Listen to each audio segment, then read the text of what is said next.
Welcome back to The Narrative. I'm your storyteller, Callistra Faria. Electoral reform in Dominica sparks unrest, but the Parliament of Dominica unanimously votes in favor of the reforms proposed in the bill.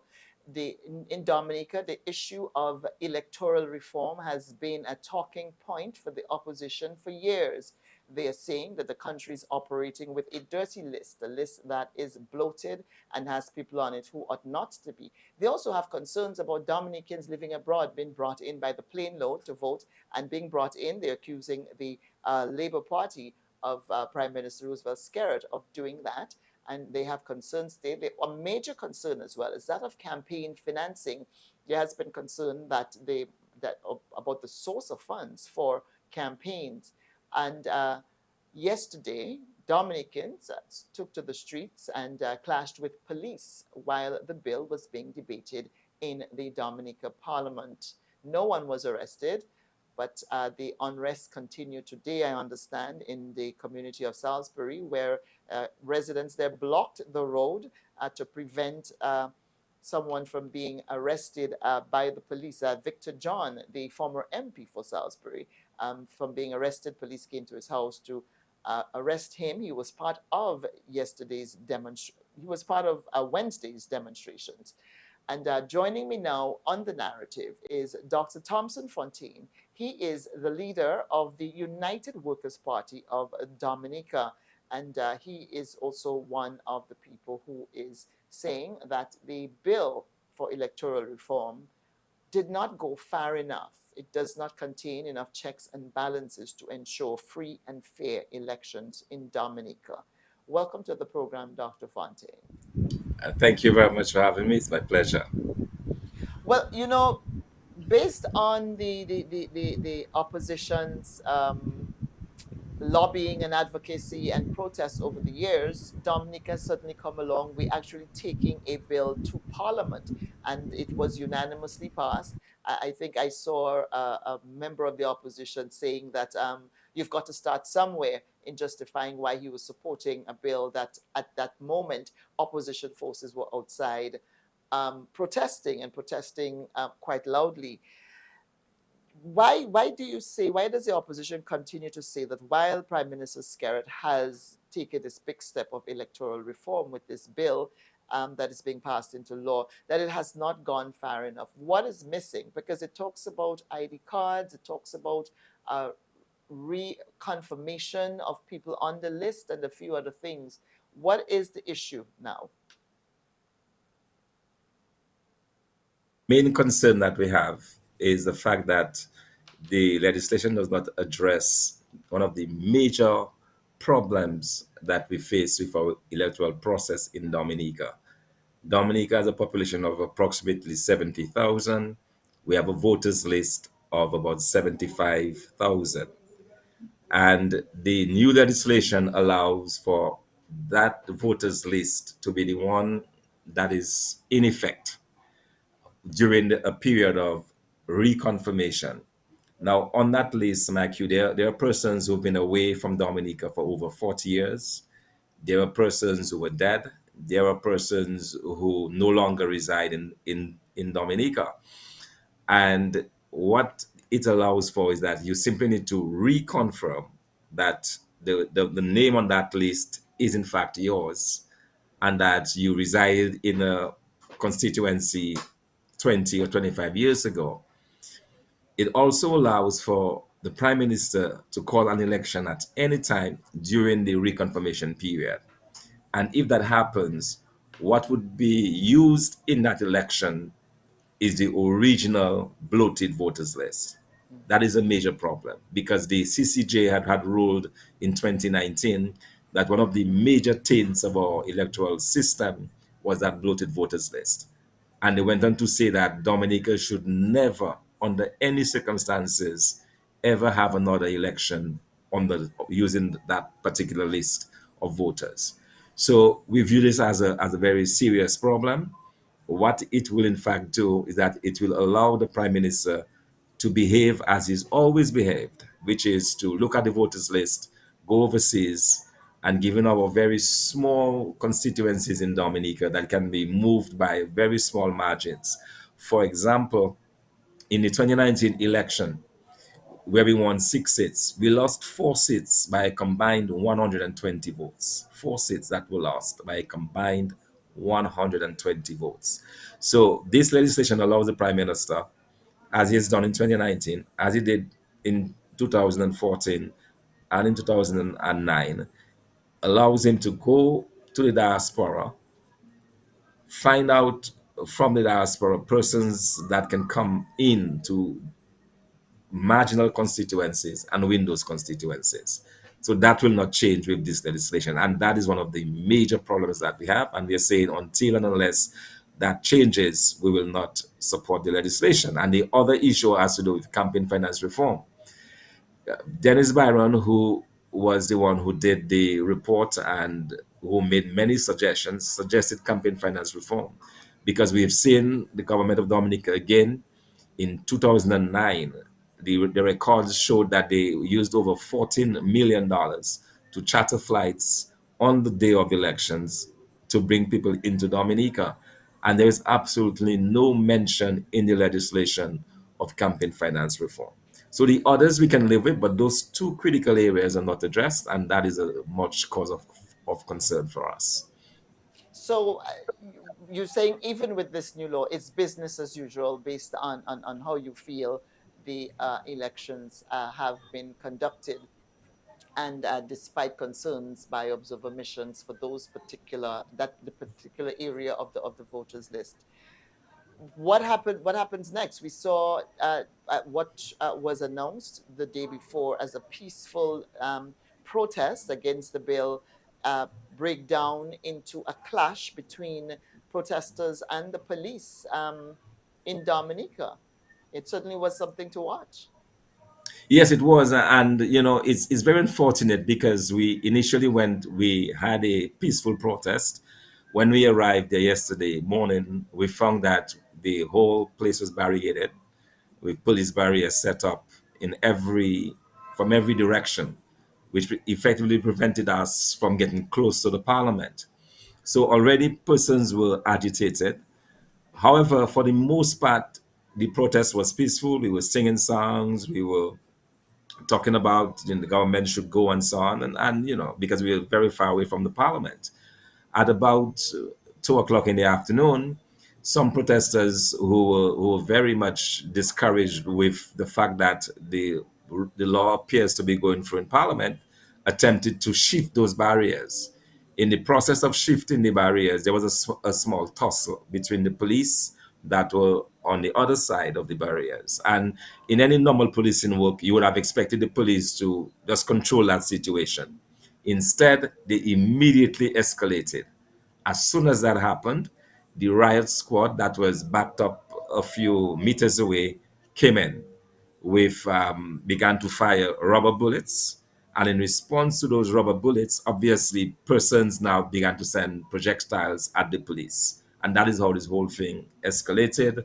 They also dispensed quite a lot of tear gas rounds. I was there. I've been suffering from the flu for the entire week. I could barely breathe.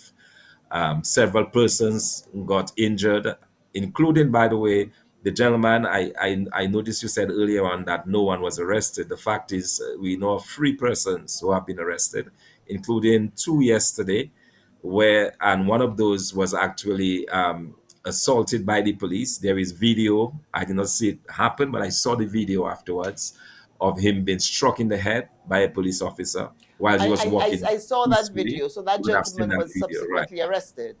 Right. So this individual is in jail. I visited him in the jail last night. What He's are his still not yet been charges? released. The police are suggesting that he may be charged with throwing projectiles. They were also told his lawyer today that they have some video of him preparing some stones. So he may be charged with that kind of charge. The fact is, he's still there. Yesterday, we demanded that he be taken to the hospital to be seen by a doctor because he was in obvious pain, swelling. His head was swelling, and he had a lot of bruises over his body. So that was done, but he remains in custody. Another gentleman was arrested afterwards at about 5 o'clock in the afternoon. The second gentleman was arrested, and last night in the southern village of Granby, one of the persons who took part in the demonstration was also arrested. And you mentioned at the start the attempt to arrest the former MP of Salisbury, Spags John. It was only when the police were at his door, he went on Facebook Live, and persons from the village came, and that's when the police left. So he was not arrested. But as you rightly indicated, this morning there's protest action going on in Salisbury as a result of this attempted arrest of the former MP. Mm. I spoke to him. I spoke to him at the time of the situation in Salisbury, and he said that the Coast Guard was being called in, and that the police squads were there, and that he was trying to negotiate a settlement between the police and the people of his constituency, his community in Salisbury, to try to diffuse the situation. Um, as we looked yesterday, one of the things that we saw that was striking was that the bill, despite such strong opposition protest, appeared to be unanimously approved in the parliament. In fact, an opposition senator voted in favor of the legislation. How do you how does that I'm trying to pull his name here. Delbert Paris Delbert Paris, yes. voted in favor of the bill. He said, you know Yes, what, a and little is better than ironic, nothing.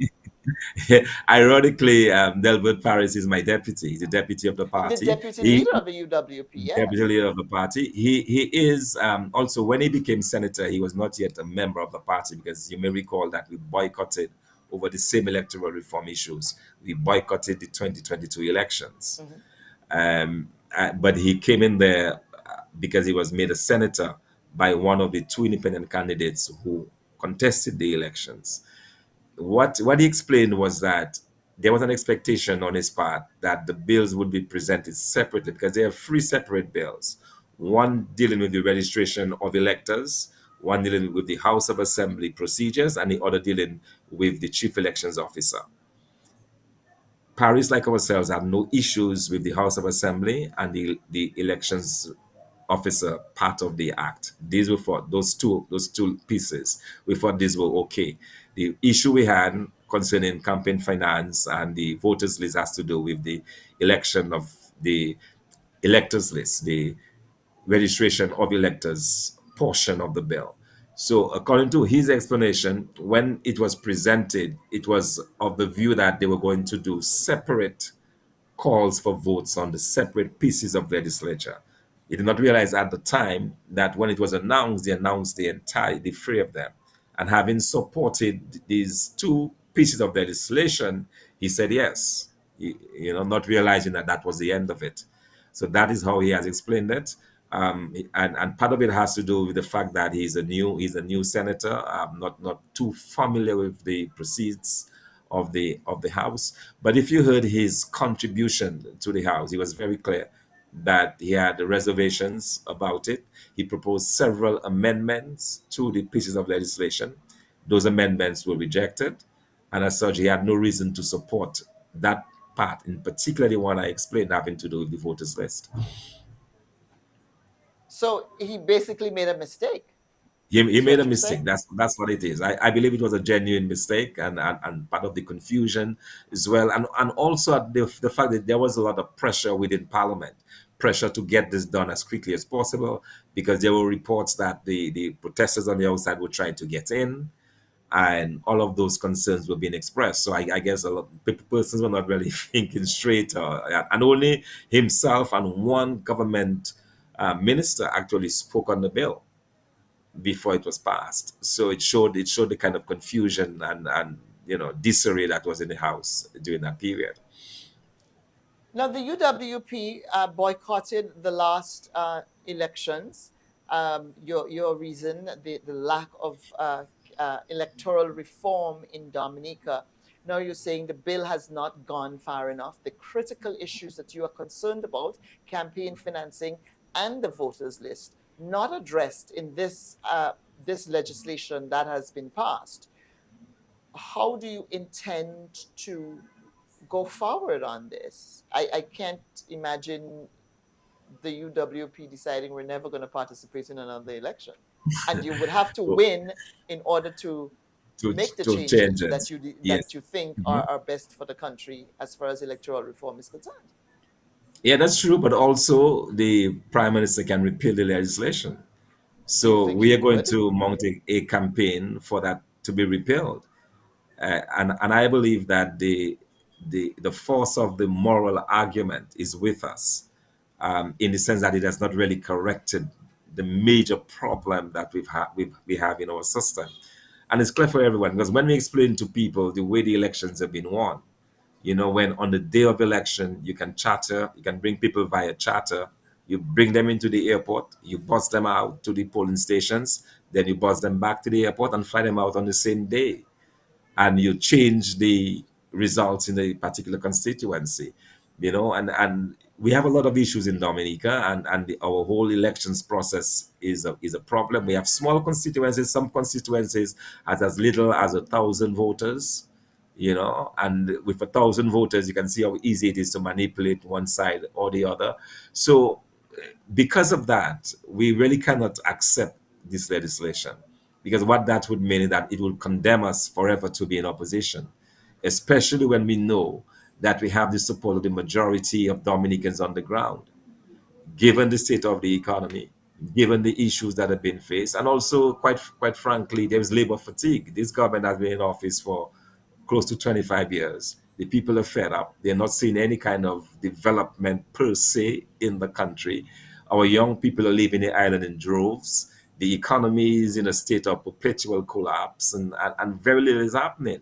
Foreigners have been brought in to take jobs in the international airport. So, for example, we have an international airport being built in Dominica that costs billions of dollars, and we have only a handful of Dominicans working there. The majority of laborers have been brought in from the Philippines and from Thailand to work in Dominica. And so people are not seeing the benefits of this government, and they are very much in the mood to get rid of them. And that is one way the government feels that they can continue to control and stay in office, and that is through that process. And that is But why we will do everything possible to ensure that this bill does not carry through the next election. under the Dominica Constitution and under your electoral laws, such as they are, is it illegal to plane people in to vote in the elections? The irony of this is that the is a loophole, as it were, in the election law, because what the election law allows for is that as long as your name is on the voters list, you're allowed to vote. And the way we've done is that your name is on the voters list, but if you have not been residing in the island over the past 5 years, you really should be taken off the list. But if the electoral office does not do its work and you remain on the voters list, you can vote. What we have done every single election is that when the people that we know came from overseas and do not necessarily qualify to vote because they do not satisfy the residency criteria of being in the jurisdiction for 3 months within the 5 year period, we have lodged complaints against them. But the way the process is, they're still allowed to vote. So our agent challenges them. They say yes, they can vote, and then we take that to petitions. But because our legal system has been so lopsided in favor of this government, we take this through election petitions, and these petitions, they're either not heard deliberately, so the period expires, and when they do come before a magistrate, they're dismissed without a hearing. We were very fortunate in 2019 that we were able to get those issues before the Caribbean Court of Justice. And even then, it was not even through the normal process where it is denied at the lower courts and it goes through. It was because we appealed directly to the CCJ to take a look at what is happening, because we felt that we were not having any sort of relief within the legal system and through that system of petitions. And that is when the CCJ looked at it and gave an opinion and said that no way that elections should be held with those kinds of things or people coming in. So in some cases they are legal, in other cases they are not legal. But even those who are not legal, we have not been able to challenge in court, and that has been a serious, serious problem for us. So there's nothing really stopping the UWP from bringing your own people in to balance the But scale. yeah, but we would not do that because we believe fundamentally that the Dominicans who are in Dominica, the ones who are most likely to benefit or be punished by a government, should be the ones to make that decision on the government.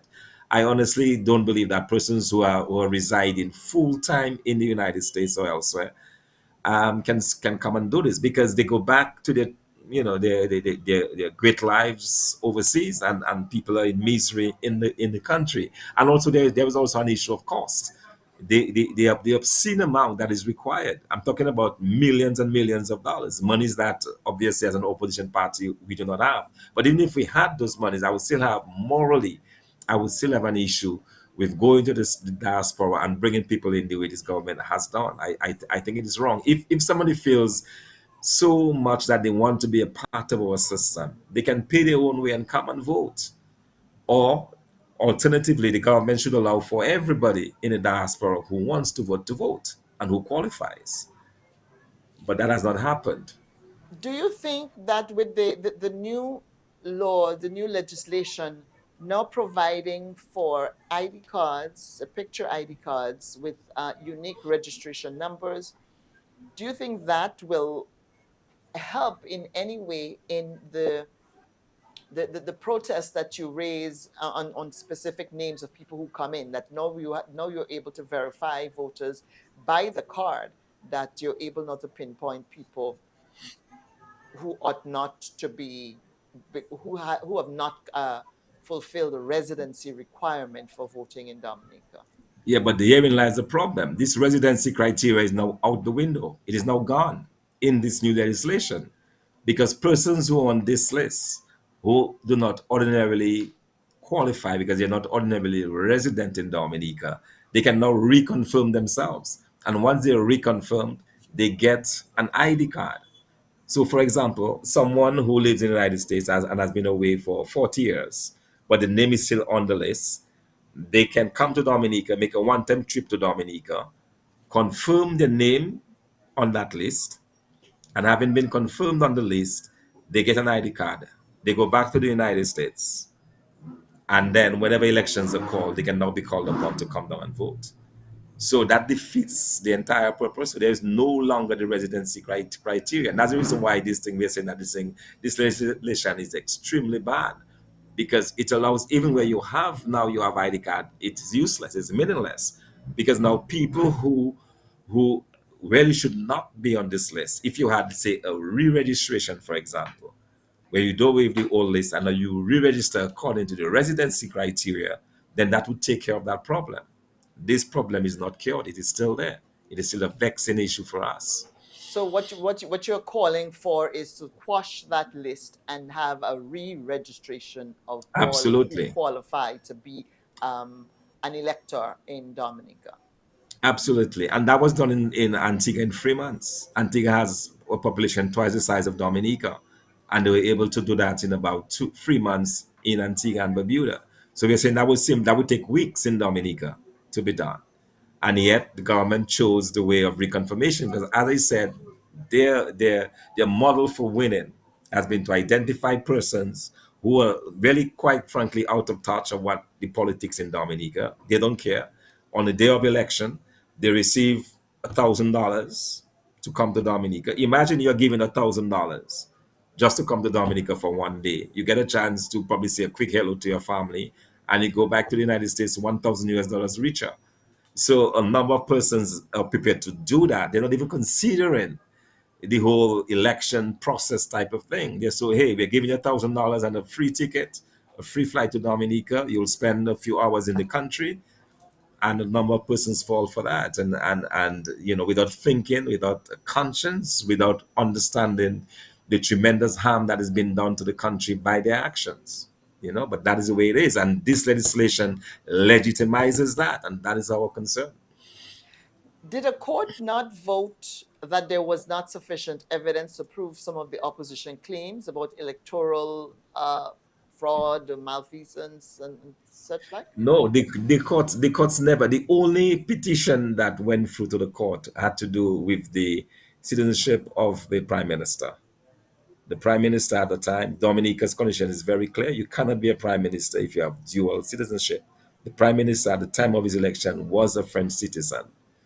Again, the court system worked against us because when it was time for him to present his passport, the judge, I believe I can't remember the name right now, but the guy and his judge ruled that he does not have to show his passport, his French passport, basically insinuating that the prosecution or the opposition, we should be in a position to have those records and present it into court. But at the time, it was clear. Later on, he admitted that he was in fact a French citizen, but the court ruled in his favor. And that was the only time we got a chance before the court. And even then, in such a glaring abuse of judicial authority, the judge ruled the way she did. So we feel that we have been really been victims of a court system that's extremely favorable to the government. Even in my own case, I've been before the courts now for 8 years on a frivolous charge. Just delay after delay. I've now made 25 court appearances and still no resolution. And it's just endless. It's continuing. So we have no trust or faith in the judiciary of Dominica and even less faith in the government of Dominica. And that is what we're fighting against. And that's the reason why you see the kind of anger expressed by some people. And that's why they're saying that there is no return in terms of what they're prepared to do to ensure that we get some relief from this oppressiveness, because that's what it is. It's extremely oppressive to be in a system where even before you cast the first votes, you are doomed to lose that election, especially when you know that you're a more competent party, or we have more competent individuals within our party. We have more competent representation we sure we can offer to the people of Dominica, yet we are not allowed that. And even in my own case, when I contested in 2014, on the night of the election, I won. The following day, it was announced that I was no longer the winner.